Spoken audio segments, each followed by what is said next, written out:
Fala pessoal, Flamengo 2, Ceará 2. O Flamengo foi a Fortaleza e ele conseguiu apenas um empate. Ali no finalzinho, o Flamengo estava ganhando por 2-1 e no finalzinho cedeu o empate ali mais uma vez com a falha do Hugo.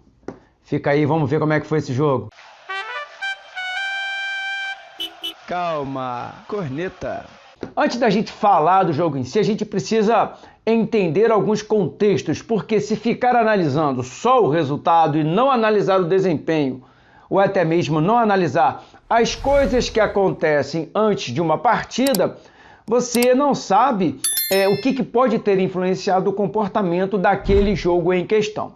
E a verdade é que o Flamengo, ele vem de semanas muito conturbadas. Além das semanas serem muito pesadas, com muitos jogos, com viagens muito próximas, né? Jogos muito próximos. Eu até coloquei aqui um vídeo explicando o calendário de abril e maio. Se você ainda não viu, dá uma olhada no card aqui em cima para você entender essa maratona de jogos que é o calendário de abril e maio. E vai piorar. Então, nesse contexto todo, a semana muito conturbada, o contexto do jogo contra o Altos do Piauí lá em Volta Redonda, que por mais que o Flamengo tenha vencido, não jogou bem, é claro, era uma equipe alternativa e você precisa levar isso em consideração, que não era a equipe titular, a maioria dos jogadores foram poupados, e aí vale aqui a gente comentar que um jogador que deveria ter sido poupado e acabou entrando e jogando 30 minutos foi o Arrascaeta e hoje ele não suportou a intensidade do jogo. Além disso, o que a gente viu também? Uma semana conturbada no Flamengo por causa da votação ali do Conselho Deliberativo em relação ao sócio off-Rio. E aí você tem a torcida ali conturbando. A torcida conturbando não, vamos ser bem sinceros, a torcida tem razão, mas o que eu quero dizer é que o ambiente entre torcida e diretoria está muito conturbado. Então, nesse cenário todo, o time vai ao Ceará para enfrentar a equipe do Fortaleza. Então, nesse cenário todo, o time vai a Fortaleza enfrentar a equipe do Ceará. E o treinador Paulo Souza, ele começa colocando ali uma formação diferente do que ele havia colocado. Me parece que ele está tentando uma outra proposta. Me parece ele está abandonando a ideia de jogar com 3 jogadores na linha de trás para saírem com a bola. Porque hoje ele apresenta uma linha de 4. Não sei se isso é por causa da ausência do Felipe Luiz na lateral esquerda e a presença do Ayrton Lucas, ou porque é de fato uma alteração que ele tem pensado em colocar na equipe. Mas a verdade é que o Flamengo vem com uma linha de 4 ali atrás, com o Isla pela direita, Davi Luiz e Pablo no miolo da zaga, e pela lateral esquerda o Ayrton Lucas. No meio campo ali, 2 volantes, João e Arão.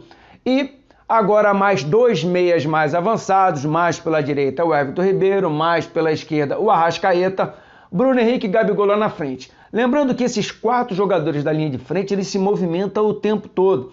E com essa equipe, o Flamengo começa o jogo contra o Ceará muito bem, pressionando bem, conseguindo encontrar o seu companheiro com muita facilidade, o Everton Ribeiro flutuando bem na linha de marcação ali do meio campo do Ceará, e o Flamengo começa a ter muitas oportunidades, principalmente até os 10 minutos ali do primeiro tempo. O jogo se equilibra um pouco, o Ceará começa a sair um pouco mais, a transição do Flamengo começa a deixar alguns espaços, principalmente a transição defensiva. O Ceará consegue fazer algumas finalizações perigosas ao gol do Flamengo, mas num escanteio o Arrascaeta cobra a bola no primeiro pau e o Arão consegue sair da marcação e abrir o placar e o Flamengo faz 1-0. E a equipe joga bem, a equipe está equilibrada, com alguns probleminhas ali na transição. O que a gente vê é que em muitos momentos a equipe chega na frente com esses 4 homens, mas o restante da equipe ainda está lá atrás, então esses 4 homens, eles precisam retardar a jogada, esperar a equipe compactar para ir fazer a armação de uma nova jogada. O grande problema quando você faz isso é que você praticamente baixa todas as linhas da equipe adversária. Então a defesa se monta lá completamente em 2 linhas de 4 e aí é muito mais difícil você entrar. Então, quando o Flamengo tinha a posse da bola, por várias vezes o Gabriel ou o Bruno Henrique puxava a bola, ele olhava para trás e olhava para o lado, não tinha com quem jogar. Então ele tinha que recuar essa bola, trazer essa bola para trás. As linhas do Ceará ultrapassavam esse jogador e aí o Flamengo recomeçava a jogada. E quando você faz esse movimento, isso desgasta muito, porque o jogador ele vai na fuga ali no ataque, só que a equipe está completamente espaçada, as linhas estão espaçadas. E quando isso acontece, a bola toda hora vai bater e vai voltar, vai bater e vai voltar. Ou você vai segurar para esperar a sua equipe chegar, ou você vai tentar atacar numa inferioridade numérica e a chance de você perder é muito grande. A equipe que vem atrás, os jogadores do volante ali e os zagueiros têm que aproximar, os laterais têm que passar para que você possa ter uma quantidade suficiente de jogadores ali na linha de frente, e isso não estava acontecendo. E nessa transição vai e volta, o Ceará puxou um contra-ataque e o Isla muito bem, apesar dele não estar jogando bem, nesse jogo ele também foi mal, mas muito bem, ele foi ali, parou a jogada. E aí simplesmente a equipe do Flamengo só pensou em baixar a linha e ninguém se preocupou em ficar com a bola. Você tinha ali ao redor da bola o Everton Ribeiro, que poderia chegar e ficar na bola. O João olha para a jogada, vê a bola parada e só pensa em correr para trás. E o Arão fica ajeitando o cabelo. Resultado, o jogador do Ceará cobra a bola rápida, a bola vai nas costas do Arão.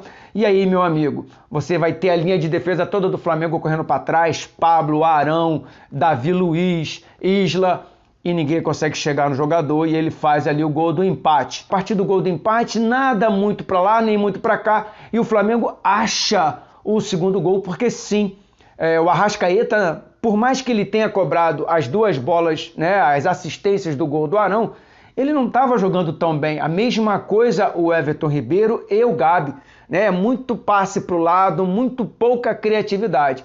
Mas com tudo isso o Flamengo acha ali o segundo gol, né? Um cruzamento de uma falta que o Arrascaeta mais uma vez coloca a bola na cabeça do Arão e o Arão, quem diria, faz ali 2-1 e a gente vai para o intervalo. Voltamos no intervalo com uma modificação. O treinador saca o Ayrton Lucas e coloca o Mateuzinhos primeiro lá pela lateral esquerda. Por quê? Bom, é importante a gente lembrar o contexto, como eu falei com vocês. Quais são os jogadores que a gente tem para jogar na esquerda? Felipe Luiz, no caso o Ayrton Lucas e o Marcos Paulo, que é o jogador que está vindo da base. O treinador pensa primeiro, vou colocar o Mateuzinho na esquerda para eu ter uma linha de 4 mais sólida, uma linha de 4 mais experiente, com o Isla ainda pela direita. Só que nessa sanfona ainda descoordenada, nessa transição ofensiva e defensiva feita de uma forma muito descompactada, a equipe cansa muito. E o Isla lá pela direita cansou. O treinador faz o quê? Então coloca o Marcos Paulo e corrige a posição dos dois laterais. E o Flamengo fica com pouca criatividade nessa transição que eu venho falando com vocês aqui. A verdade é que alguns jogadores cansaram e cansaram muito, o que fez com que o Flamengo não tivesse mais a retenção da bola, principalmente a Arrascaeta, Everton Ribeiro e o Gabriel, o Gabigol. O Gabigol fazendo uma partida ali muito apática, muito burocrática, muito toque para o lado e pouca construção ofensiva em si. O treinador, vendo que a equipe perdeu um pouco da intensidade, essa mesma intensidade, resultado, né, de toda essa maratona de jogos, faz de gol ali o Bruno Henrique, esperamos que não seja nada demais, ele saca e bota o Lázaro até para ajudar um pouquinho lá na parte esquerda do campo. Mas isso não resolveu o problema, a gente ainda havia perdido o meio campo. O treinador saca então o Everton Ribeiro, coloca o Andrés e saca também o Davi Luiz e coloca o Rodrigo Caio, invertendo a posição ali da zaga. O Rodrigo indo para a direita e o Pablo ficando na esquerda. Era para se esperar uma melhora, principalmente no meio-campo, uma vez que você entrou com o Andrés e aí você consegue reter mais a bola. Mas não foi o que a gente viu na prática. Você jogando ali com praticamente 2 jogadores a menos, errando muito, o Arrascaeta e o Gabi não conseguindo mais trocar 2 passes. O Flamengo recuperava a bola e, incrivelmente, o Flamengo errava passe de 2 metros e toda hora a bola batendo em cima da defesa do Flamengo. Toda hora a bola em cima, né, do nosso lateral esquerdo, lá do Marcos Paulo. Ele hoje é até complicado falar que ele não jogou bem, porque o Ceará forçou muita jogada em cima dele. E essa bola, toda hora batendo em cima dele lá, sem proteção, é muito difícil você conseguir fazer essa marcação o tempo todo. O gol do Ceará, que foi resultado ali, mais uma vez, na falha do Hugo, foi apenas consequência do que o Flamengo não fez no segundo tempo, porque estava nítido que uma hora o gol ia sair. Se a gente olhar as imagens do segundo tempo, toda hora o Ceará chegava ali. Com grandes chances? Não, mas toda hora a bola estava batendo em cima ali da zaga do Flamengo. E aí a zaga meio que trabalhada, não conseguia tirar a bola, ou quando tirava, tirava no chutão, e mais uma vez o Ceará em cima do Flamengo. O que a gente observa é que no passado essa equipe tinha muito mais experiência e quando estava sofrendo esse tipo de situação, ela segurava mais a bola, voltava mais a bola, se aproximava mais, tocava mais curto, os jogadores se aproximavam e acalmavam o jogo, o que a gente não consegue ver. A gente já viu em outros momentos o treinador Paulo Souza falando que o Flamengo precisa saber a hora de acelerar. E me parece que não soube fazer isso nesse jogo. Acelerou em horas inadequadas e quando precisava acelerar, aí já não tinha mais gasolina no tanque para fazer isso. Resultado final, 2-2, mas num contexto geral, né, você jogando ali na Arena Castelão, o estádio lotado, o Ceará, né, lá no lanterna do campeonato, precisando fazer pontos, jogando muito em cima, com o apoio da torcida, é um jogo complicado, mas o Flamengo precisa melhorar. Há que se questionar o porquê da manutenção do Hugo. O Hugo não passa segurança para a defesa do Flamengo. O gol que ele tomou hoje não é um gol que um goleiro do nível do Flamengo pode tomar. Ainda mais um goleiro da estatura do Hugo não pode tomar aquele gol. É inadmissível tomar aquele gol. E em jogos apertados, em jogos de 1-0, você jogando na casa do adversário, esse tipo de erro custa muito caro. E não é de hoje que o Flamengo tem pago caro pelos erros do Hugo. É um jogador que é promissor? Era promissor, mas não tem se mostrado, né, a toda a qualidade que havia se depositado.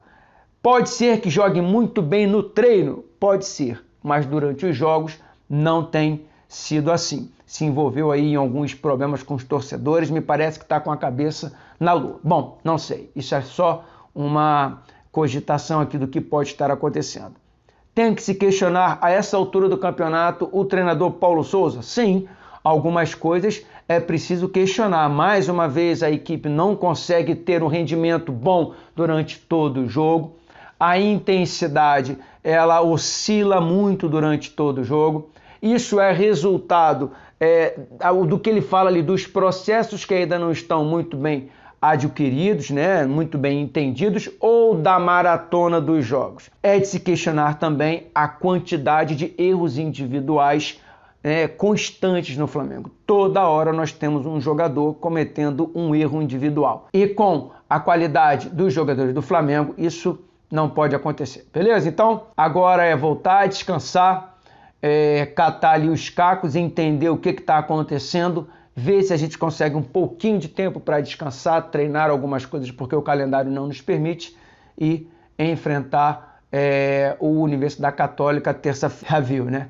É correria o tempo todo. Mas vamos lá, junto aqui, valeu? Ó, chegou até aqui, gostou? Deixa o like, compartilha esse vídeo, se inscreve no canal, aperta o botãozinho ali do sininho, faz esse combo todo para ajudar o canal a crescer. Valeu? Saudações rubro-negras, nos vemos no próximo vídeo.